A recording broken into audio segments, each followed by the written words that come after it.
Hello, everyone. After taking time away for Thanksgiving, I am back with another episode of The Walls We Build. Today's episode is called It's Time to Break Out of Your Shell. And today I would like to discuss a little bit on how we can break down the walls even further of our shell by examining the goals we set and the perspective lenses we view others and the world. See, I'm a staunch believer in that everything is a learning opportunity, right? It's a great way to observe the patterns not only within ourselves, but of others as well. However, before we go pointing the finger at what everyone else is doing and what they should be doing, we also have to realize that while we're busy pointing the finger at others, we actually have 3 fingers pointing right back at us at the same time. So it's really a matter of taking a good, hard, long look in the mirror before we go around pointing out to others what we think they need to change about themselves, or we run the risk of becoming, I guess you could say, hypocritical. So just as I always talk about things becoming a ripple effect, this too it's a mirror effect. What we are busy pointing out to others is basically a reflection of what we see in ourselves.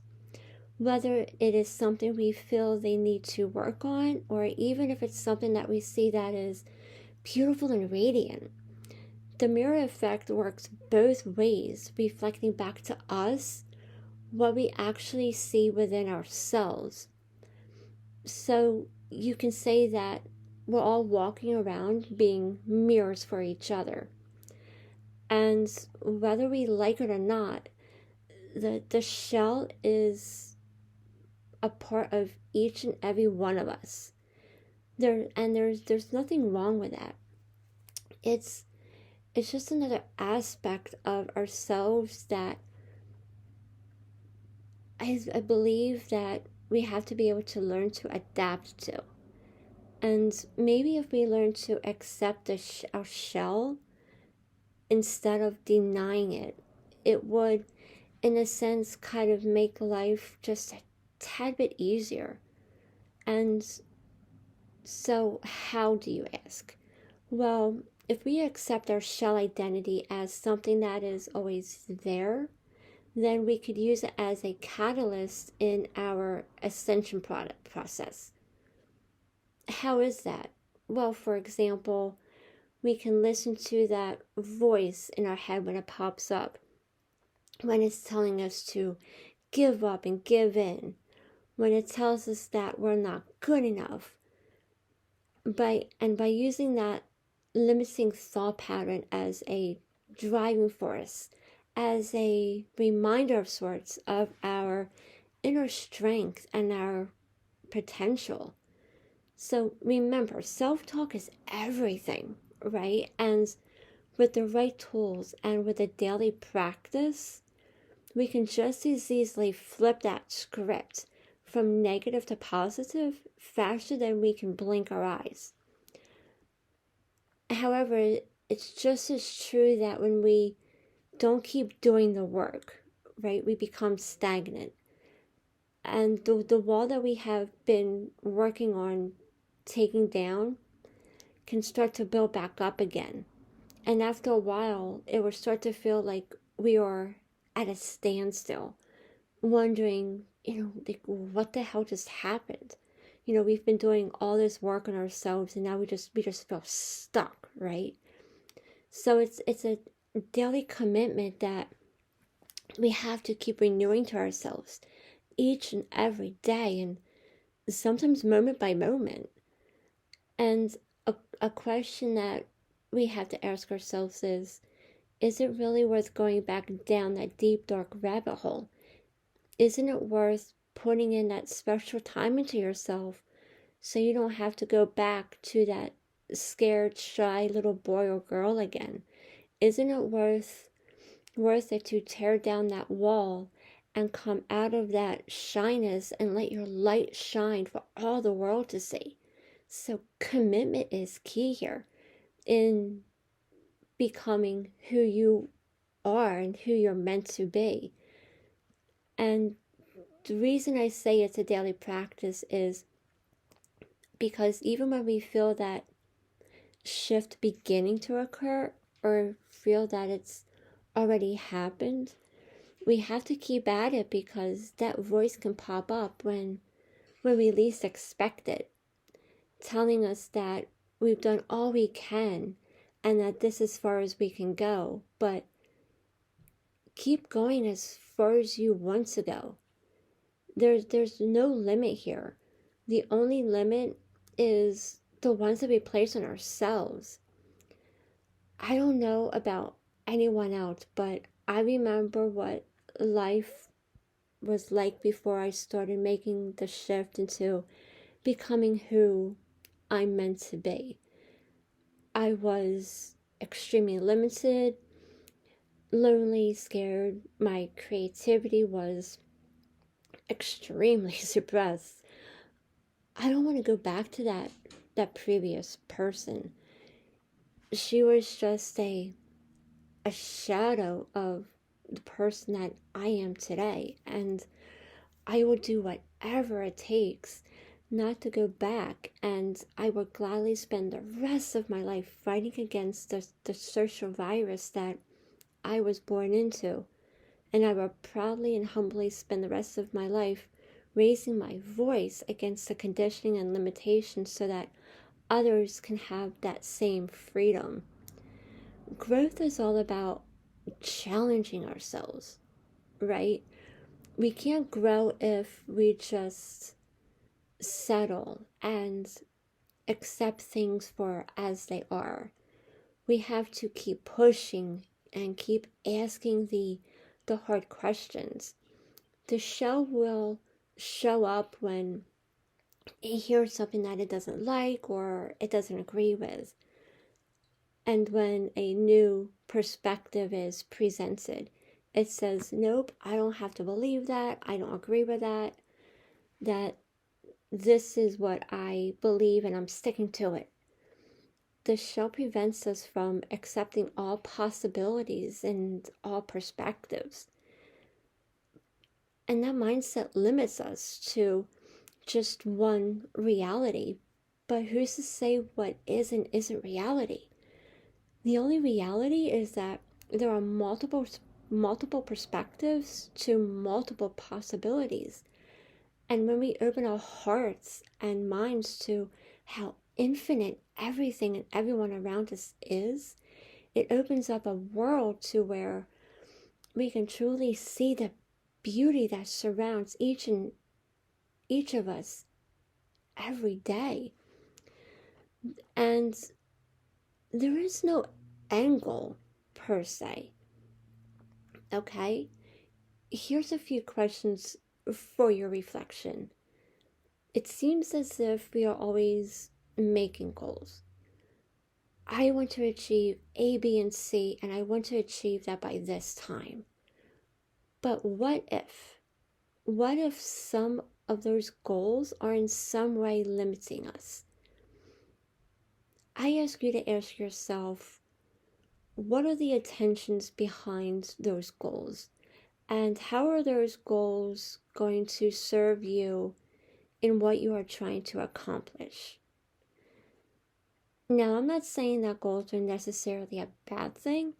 I'm just offering a fresh perspective that goals may be limiting in a way that if they are not reached or if we hit roadblocks along the way, we can get all stuck in our minds about why something's not working out the way we expected, and hence setting a belief in our subconscious mind that goals are negative. Whereas if we know that we are on a journey of self-awareness and discovery, shouldn't we allow things to evolve naturally and just going with the flow? So stop setting goals and chasing after the next big thing and just enjoying the ride, right? Enjoy the process of discovering who we are and who others are, for the beautiful souls that we are. Life isn't a competition, right? Sometimes we're not even in competition with each other, but more with ourselves, because we're always chasing after the next goal, the next big thing. So what would happen and how would we feel if we just took a moment to step back, take a deep breath, and just enjoy this experience life has to offer? Don't we want to soak up every single beautiful second of it, leaving no stone unturned? Remember, we're not only not remember we're only not guaranteed tomorrow, but we're also not guaranteed the next moment. Maybe then it will change our perspective as to what goals really mean. Along the way, we're going to meet people who are going to be defensive in their argument on what their perspective is. So now the question arises as to why are some people being so defensive in their belief system? One reason could be because of their past experiences. A backstory they are identifying with and attaching themselves to as reality. In the past, for example, when they were younger, they could have tried to speak up about something that they saw that they didn't agree with, and all they got was just a bunch of ridicule. So that seed was planted to become defensive later in life. And this is where we have to be understanding and patient with whomever we are working with as we are guiding them out of that shell, so they can start to see the bigger picture of what is happening within the world, inside and outside of them. And the ego is another facet of the shell identity. It has this tendency of wanting to put us on autopilot, having us thinking, oh, I already know everything, I'm good now. Okay, well, if we already learned everything there is to know, we'd be some kind of super genius or something, right? So tell me this, how does one know everything about everything? The ego is there in a way to keep us stagnant, to keep us from expanding our consciousness even more. And the more we stay stagnant, the more we run the risk of regressing back into the space of who we used to be. And the more we regress, the harder we are going to have to work to come out of it and start moving again.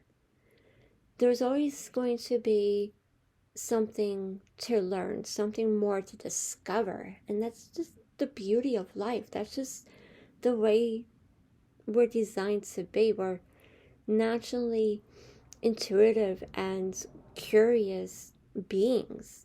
And that's how we grow and evolve, is by discovering those new things. And there are many steps of that growth we are going to go through. And with each stage, our bandwidth keeps getting bigger and bigger. The more work we keep doing, and the more time we invest into ourselves, the more our bandwidth is going to grow. We certainly don't want to, I guess you could say, flatline. That's where we start to feel a bit off balance, almost like something is missing, and we're quite not sure what it is. We just know something isn't quite right. And one of the inspirational things throughout this whole process for me is that as we are learning to grow and expand, we are sending out those ripple effects, right, that I always talk about, to those around us and to those we actually haven't even met, to keep going on their path to self-discovery. maybe that's what meaning, purpose, and destiny is all about. Those beautiful ripple effects we send out into the universe, even when we don't even realize we're doing that. It's about carrying on with the mission, whatever it looks like for each and every one of us. Because through it all, it's leading by example. Even when someone is wrapped up in their shell, too afraid to come out of that shyness, we are still in effect planting the seeds. And when someone is hungry enough, they will pick their way out to take a few nibbles of interest, to see what all the fuss is about. There's a lot of hard work involved, and it takes a lot of time and effort and commitment on our part, but eventually we get the groove of things, and at some point it actually ceases to become work. Why would we want to consider bettering ourselves and helping others work in the first place? That's part of the consciousness we're a part of, to want to commit that time to ourselves and to others for the betterment of those who want to make the world a better place. And I'm so blessed and so humbled to have been chosen to be on this journey with the beautiful souls that I have met along the way. So everyone, that's all for today. So I will see you back here tomorrow for another love-filled episode where I will be talking about our shadows. So I am sending love and light for a magically blessed day.